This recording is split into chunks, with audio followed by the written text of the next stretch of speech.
Shiny object syndrome. Yeah. What would be your 30 seconds of advice to the person that's probably on their 5th business? Stick to the first thing, because it all works, right? Well, I'm not going to pay somebody $1,000 to... Yeah. Skepticism's fine, as long as it doesn't, like, deter you from chasing your dream. When they were making 6 figures in a month from, you know, me writing tweets, I was like, okay, we got something here. I switched to money Twitter when I started my business, and that's where I got a majority of my following. But, yeah, I've been on it for 13 years.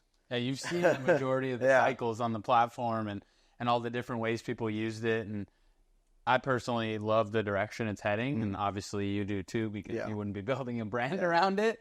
But it's cool to see how it's like really transcended into this like big town hall for people to come on.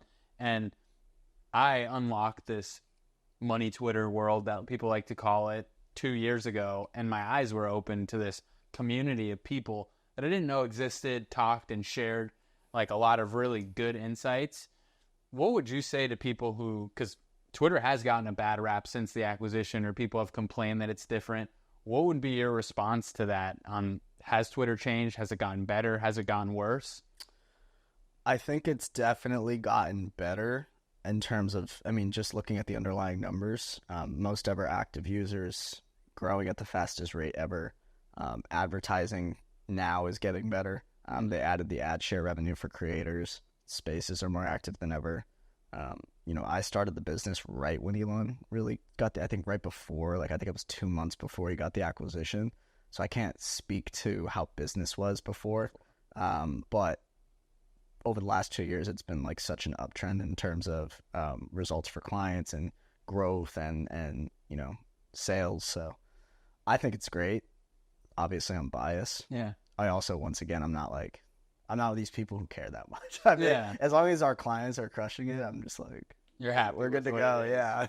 And were you an Elon fan prior to the acquisition? Was it exciting news when he was buying the platform? Yeah, I was always kind of like one of those, like I definitely was an Elon fanboy before he acquired it. So it was interesting to hear. Like I thought it was going to be a joke. There was also something that had come out before that where he was going to buy Manchester United, but he didn't.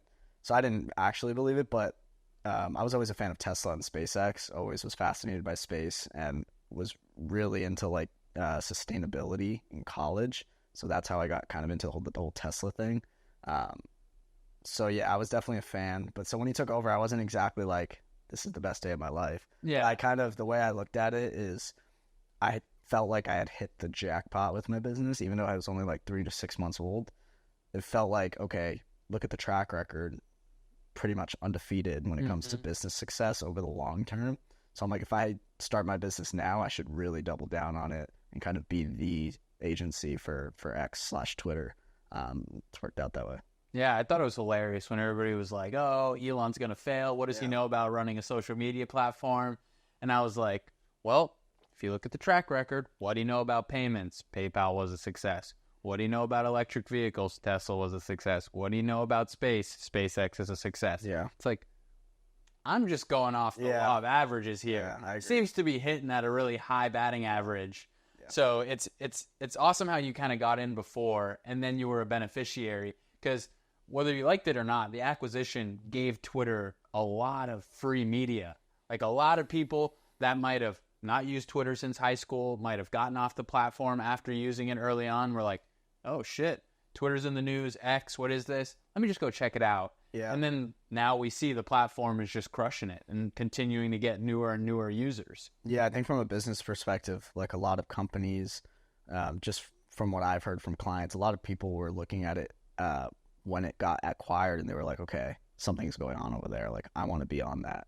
And I'd say even today, for the past few years, like the most common thing I hear on sales calls with potential clients is like, yeah, I've been wanting to get on Twitter. I've been wanting to get on X. I just don't know how to go about it.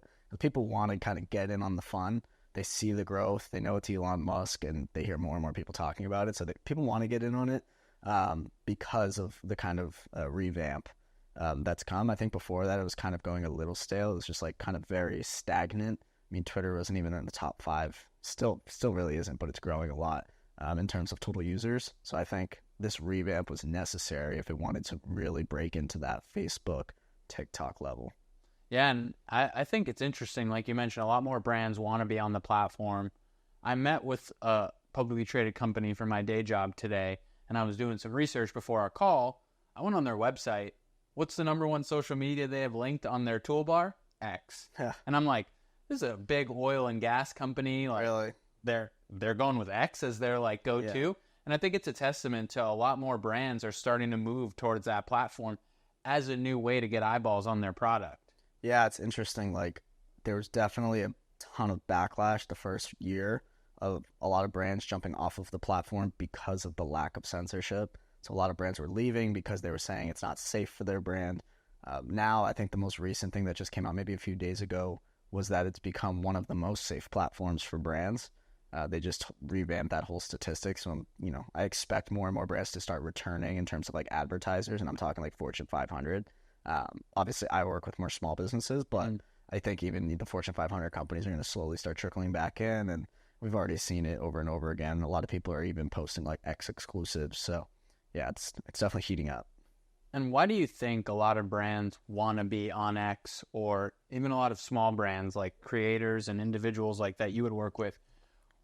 Why do you think they want to be on X but aren't on there already? Is there a higher barrier to entry to the application because it's not just content based from like video and picture content? Yeah, I think with a lot of like, you could just say like, for example, like personal brand people, it's harder to fake it when you have to write. Yeah. So when you have to write and put out competent, complete thoughts, it becomes very difficult to fake it as opposed to shorts and scripts and ads and stuff like that. So what you see is a lot of times these gurus and personal brands who really crush it with Facebook ads, they really can't make the translation to Twitter, because Twitter is going to actually make you put out unique thoughts that people actually have to relate to in order to follow you. And a lot of times these people don't really have anything unique to say, which is fine. You can make your bread through ads.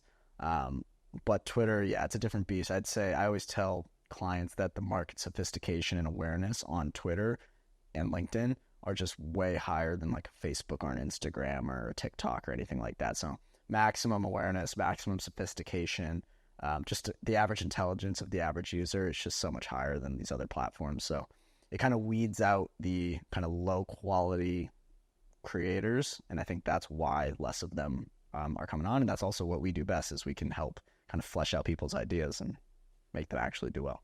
Yeah. And before we continue to dive into what you're building at the Birdhouse, going back, because I always like to make sure we highlight everything about your journey, because there's an entrepreneur listening that might be in a certain stage, and hearing that you went through that maybe is the reason they push forward. The Birdhouse wasn't your first ordeal, wasn't your first agency, wasn't your first business. Talk about some of the struggles you went through to get to that product. Yeah, I mean, I started business when I was 19. I started like day trading because when I was in the military, I was in the National Guard. I joined the National Guard when I was 19. And when I was at training, my friend had showed me like Forex trading on his phone. So that was like my barrier. That was like my entry into kind of internet money. From there, I kind of went down the rabbit hole. I bought my first course. I bought Rich Dad Poor Dad. I kind of went through that whole thing my first year. That's when I started my first blog when I was like 19, 20. Started my first blog, started affiliate marketing, and I kind of just went down the rabbit hole year after year. Started my first agency when I was like 21. I've tried everything. I was drop shipping. I've really bounced around and got a lot of shiny object syndrome, which is probably why I didn't succeed sooner. But yeah, my first agency was, I did an Amazon pay-per-click agency. Then I had an IT consulting agency, which also didn't do very well. I thought that if I did IT and then mixed it with like marketing, I could do something. Nope.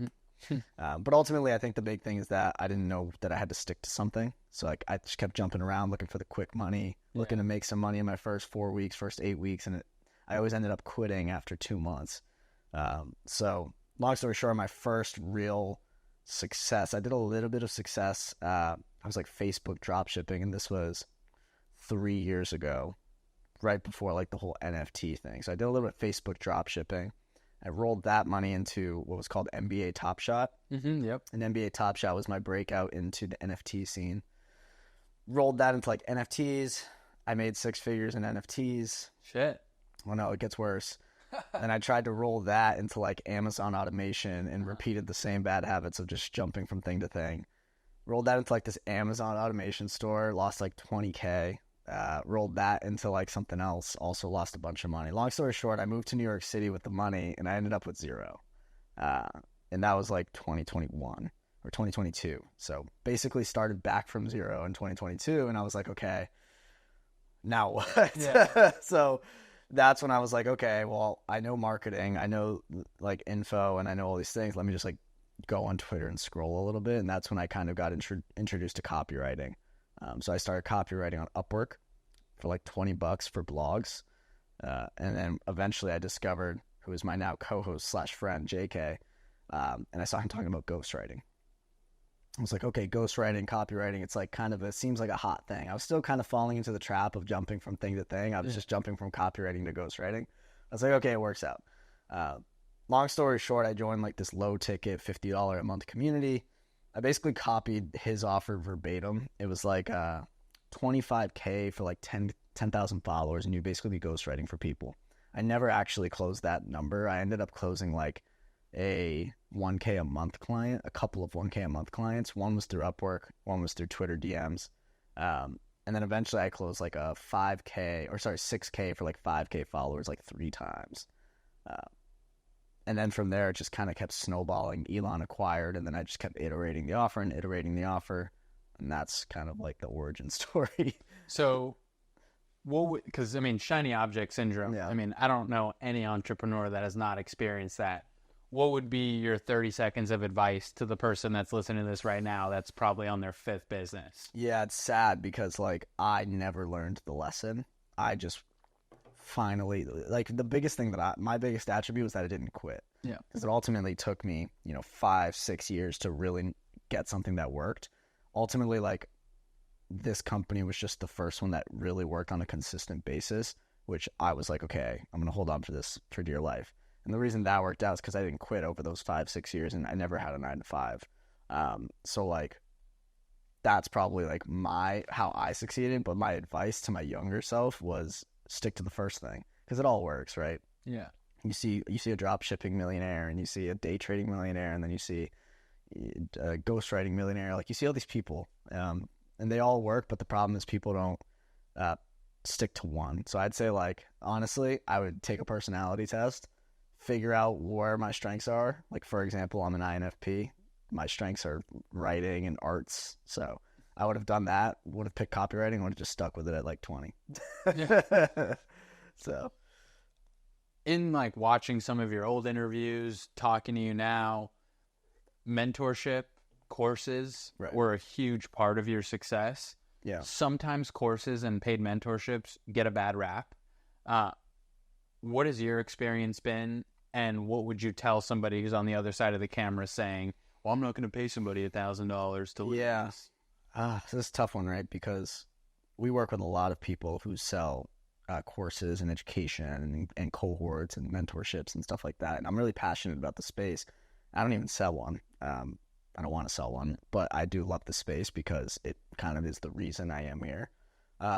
I'd say like the filter that I've developed at this point is that, I mean, for one, and for what your question was, like skepticism's fine, but I wouldn't, as long as it doesn't like deter you from like kind of actually chasing your dream. But I think the big thing for me as like a filter is going to someone who is practicing what they preach actively.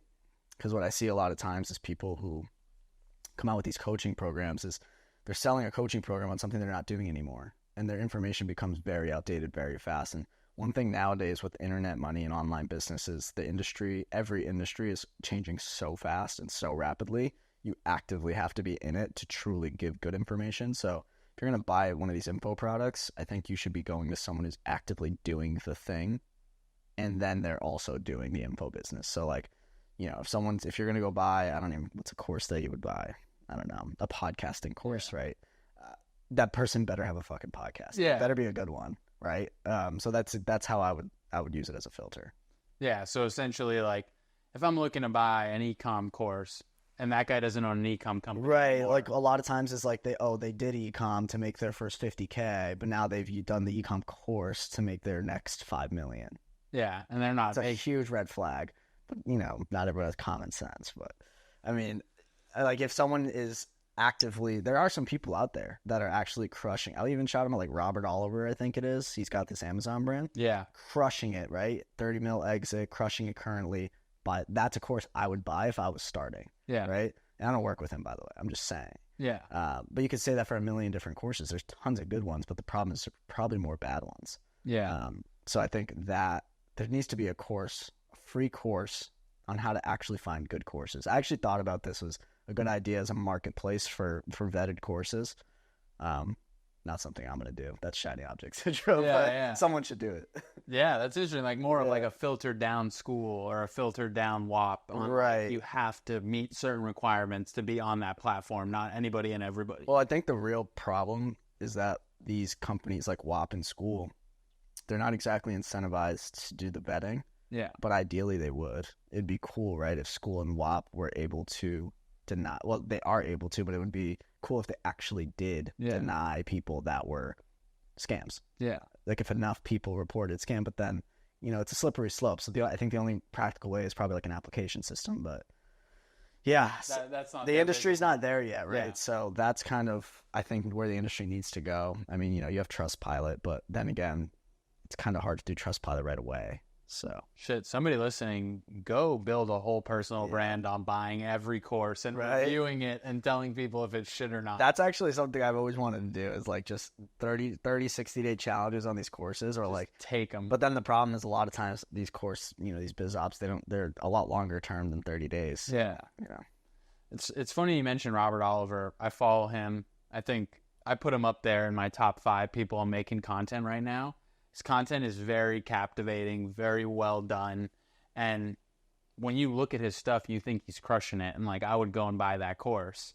But then again, there's that slippery slope for other people where they look good. And like, there's even people that I've met that I see them online and I think of them in this way. And then I meet with them and talk to them and have a conversation. I wouldn't buy their course, or I wouldn't be part of their mentorship. And it is a crazy space, but for you, you've had a really positive experience with that and have had that be one of the main reasons you are in the position you are now. Yeah, I mean, I bought like, shitty courses like everybody else. I think, like I said, it's about not quitting. I mean, has anyone really, like, you have to consider yourself very lucky if your first course is just success. Mm-hmm. Like everyone's bought a shit course that I know. So I bought like a $2,000 course like 2 weeks ago. I haven't even opened it yet. Like, so you know what I mean? Like, I think you have to do your due diligence. I think it's kind of a rite of passage at the moment. Like everyone's bought a course that didn't work out for them, whether it was the course or it was them. Yeah. I also find that more often than not, it's on the person and not the course. Like there's a reason, if the statistic holds true that 90% of entrepreneurs fail, then the statistic must hold true that 90% of these biz op courses will fail for you. Yep. Right? But it's no fault of the course.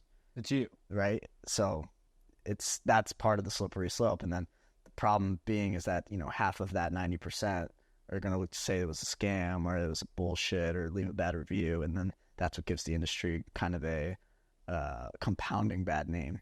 Yeah, it's definitely a tough space because you're putting out a really good product, but all of the success is dictated by the person who's actually actioning what they're learning, and that's an uncontrollable factor. You can't control people taking action. You can't tell people. That's that quote. You can bring a horse to water, but you can't make it drink, and that's kind of what the course industry sits at. Yeah, I agree. I mean, like I said, my girlfriend runs a very successful info business, so I see the behind the scenes of her. I see the behind the scenes of the 15 different clients we have, businesses, and I just know it's like the logistics on an info business at scale it's just so detrimental. And I say more of a business, info business, not just a regular info business. It's because people just fucking suck. Yeah. People are losers, dude. Like it's so unfortunate, but it's the truth. Like 90% of people are just not meant for it. And the hard truth is that the only way for them to find out that they're not cut out for it is to go through the pain, paying fucking $4K and realizing I'm not cut out for this. Yeah, I'm just not good enough. Yeah. Or I just don't have what it takes. Yeah, it's tough. It's a tough scene. I don't know the way forward. I'm leave that one to like school or something or WAP, but I'm just going to be out here promoting the good guys. Yeah, for sure. So at what point did you start to think there was a real market for the birdhouse? There was a real need for what you offer? Yeah, I'd say like I started my business in May or maybe August, something like that of 2022. I'd say after 3 to 4 months, I quickly realized that there's definitely a market for growth, but there's a problem in that people aren't patient enough, and I wasn't big enough to target companies who are, allocating millions of dollars a year in funding to pay for my service. So what I quickly realized is that, if you're targeting personal brands, the problem with targeting personal brands, which is who I'm targeting, is that personal brands typically don't have a marketing budget. Mm-hmm. Unless they're the big dogs who are mostly going in-house and not agency. Yeah. So for me to justify a personal brand to afford me, because companies allocate hundreds of thousands in marketing very easy, especially, if you're doing e-commerce marketing. But for me, personal brands, I was like, okay, these guys can't afford me for the most part. And if they do, it's very short LTV because they're churning after they get their first 5K followers, or they're churning even after 10K followers. And you could knock it out of the park for them and hit your guarantee and do all this stuff, but they still didn't make a lot of money, so they're not going to renew with you after you deliver on that initial agreement. Yeah. So I had my first client who was a 3K a month retainer, and this wasn't my first client, but my first 3K client, and he was an info business. He had maybe 18K followers at the time, and he just needed someone to write for him, and I was like, okay, I'll write for you. We helped him crush it and go viral. But what was actually interesting is not only did they go viral and crush it, these people really wanted to track the performance of the sales team on Twitter. So I was like, okay, this is new for me. I'm going to learn a lot about sales. And that's when I kind of was introduced into the whole sales rep, kind of sales team, closers, all this stuff. And I quickly realized that they're going to make a lot of money off my service for 3K. Mm-hmm. And they ended up doing... 1 month was 93K, another month was 137K. Holy shit. And this is cash collected. At 3K spent was pretty good. Right. So they were freaking out on the channel, and they were sending all caps, and they were saying oh my God, 56x ROAS, all this stuff. I was like, okay, now I need to figure out how to actually, I didn't think this at the time. I know now, but what I was actually thinking at the time is how do I capture more value from this? So a couple clients later, they gave me some referrals because they were really, really happy with us. And I started only targeting personal brands who were going to sell info products. So I was like, okay, if we can crush it for them, we can crush it for others. And that's what we did. And we got our first performance deal after that, percentage deal. Now we're actually capturing more value of the sales. And after that, I was like, okay, this is my new niche. My niche found me. Yeah. And then I just kind of went all in with that. That's when I knew I had something. Is when they were making 6 figures in a month from me writing tweets, I was like, okay, we got something here. Something's right. Yeah. So you get those clients, you start to realize there's a market. What does it look like for you on your end from a business perspective? Are you writing a tweet a day, a thread a week? What does that look like? Or is it all tailored to the client? Yeah. At the time, I was writing 2 tweets a day, one of which was a thread a day. So we were doing 7 threads, a thread every day. Wow. And we were doing also a tweet a day. So it was 14 posts a week. Yeah, it was seven a week. We were also doing something called an auto DM giveaway, which is basically a lead magnet. So we were doing that. And after I got to 4 or 5 clients, it was pretty much just wake up, drink. I remember I had a Smeg coffee pot that I think Julia bought it for me. It was a full coffee pot of black coffee. I would drink the entire pot of coffee. I would write tweets. I'd write my personal tweets for my personal brand because my personal brand was taking off at this point. And then I would write all my clients' tweets. I had 4 or 5 clients at the time. And I would write from 6 to 12. At 12, I would go to the gym. At 1, I would eat. And then from 1:30 or 2 to the end of the night, I would take sales calls or client calls, whatever the mixture was. And I just did that every day for 6 months. Until I started hiring employees. So nowadays, I'm play much more of a CEO role, it's much more call intensive now. But that was my routine probably for the first 6 to 8 months before I started bringing on my executive assistant and then my first writer. And just to frame it for the person watching now who maybe is like, well, shit, I want to build a personal brand on X. Let me reach out to Marcos and like get some information. Me, if I went to you right now and said, dude, I'm building this podcast. We're 54, 55 weeks in. I want to start building a personal brand on X. What would some of the requirements that I would need for you to think that it would be successful and worth your time? To work with us or to build a personal brand in general? No, like to work with you, because I want to frame it for somebody that might be like, well, I want to use you all. Well, to work with us, we take the one side of it would be kind of the personal brand who wants to sell some sort of info product or product in general. That's one side of it. And then the other person is the kind of high level 8-9 figure net worth personal brand who just wants to have a voice. So those are really the two qualities. I'd say when we're talking about someone who's selling an info product, it needs to be someone who actively, like I mentioned before, someone who actively has that business rolling, and then they also have the info product on the side, and they want to build their personal brand and use the info product as kind of like a front. It's like a liquidating funnel. So the info product is good, but they have a real business too. You know what I mean? So like that's kind of the person we're attracting. And the other side of it is if you have any 8-9 figure entrepreneur listeners or business owners, scientists, doctors, anyone like that who wants to build their personal brand, we'd love to have them too. Yeah, for sure. Hopefully we could shake the tree and find a few of those hanging up at the top.